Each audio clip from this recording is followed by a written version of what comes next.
Magandang araw mga lods. Magluluto tayo ngayon ng buko o bitoron with langka. Ito ang listahan ng mga sangkap. Pagsamasamahin ang mga sangkap. Sa pan ilagay ang buko, powdered milk, condensed milk, tubig, at ang OB flavoring.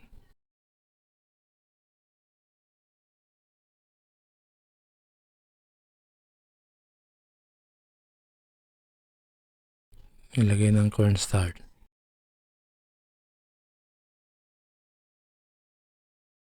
Ayan, malapot na. Gawa na tayo. Lagyan ng mixture ang wrapper. Lagyan ng langka at balutin. Ayan, tapos na balutin. Iprito na natin.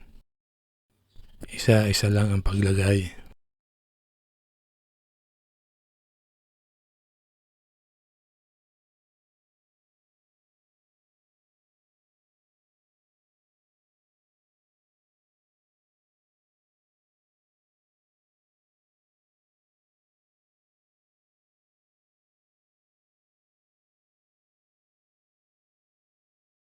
Ayan, nabaliktad na.